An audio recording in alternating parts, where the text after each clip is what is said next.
Hey everybody, I'm Aaron. This is Kia right here. We're in our property in Virginia. This is a triplex, a 3-unit property in Virginia that's in a historical district.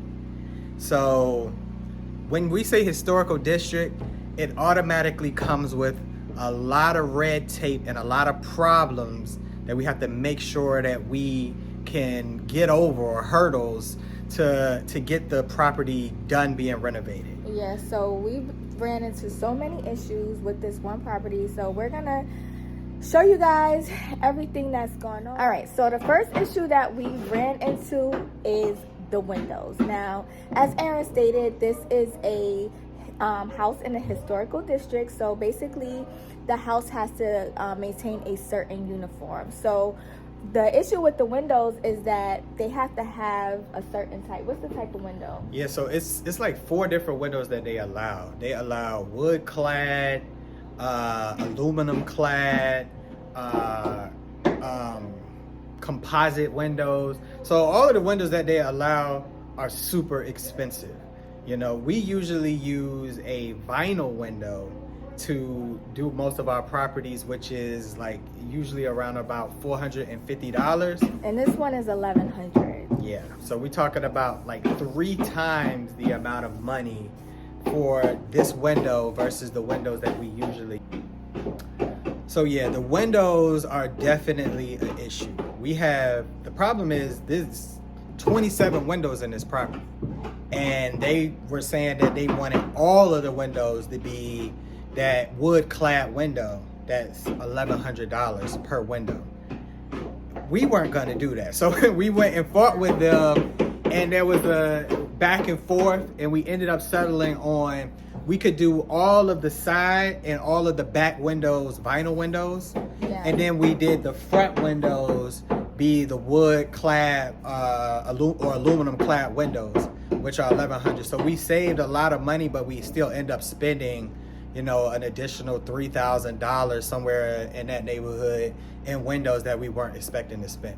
So the next issue was the siding. In a historical district, you have to have wood siding. Now, with all of our flips, we usually use vinyl siding. So basically, we had 2 choices with siding. We had wood siding, which is what you see in this house right here, and hardy board siding. So we went with the hardy board siding. Yeah, so both of them are super expensive. And we usually use vinyl siding in our properties.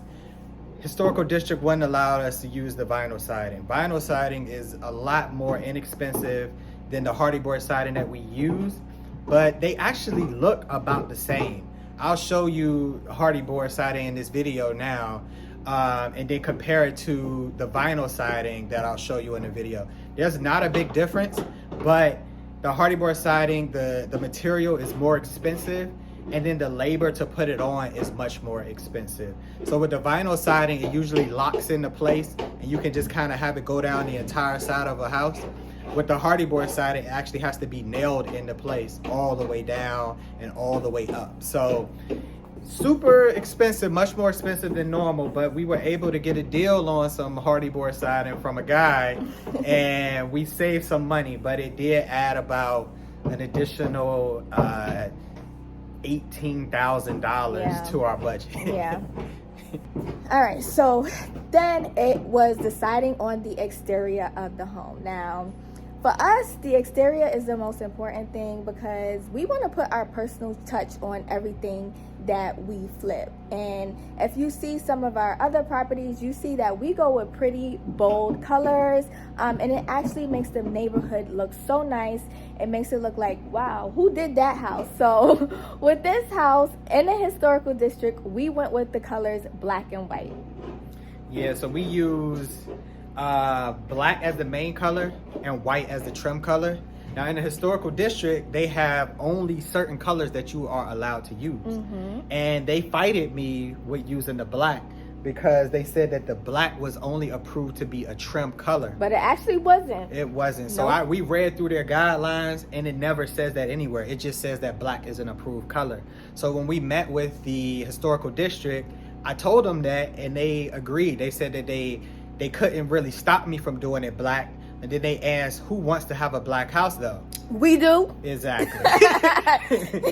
so we'll show you how we painted a house black with the white trim, and it's gonna be the best house on the block. And I'm so glad we went with this color. I'm so glad with the black and white. As you guys see in the neighborhood, it definitely stands out. It definitely pops. We'll show you guys the house once it's completely done. But look at this. This looks beautiful. Look at the neighborhood. Look at this house.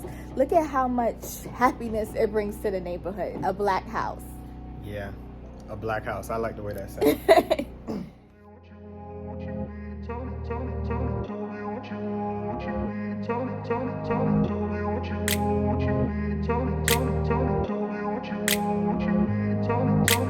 I grew up in a place where they told you what to chase, told you how to run the race, every move was on the page.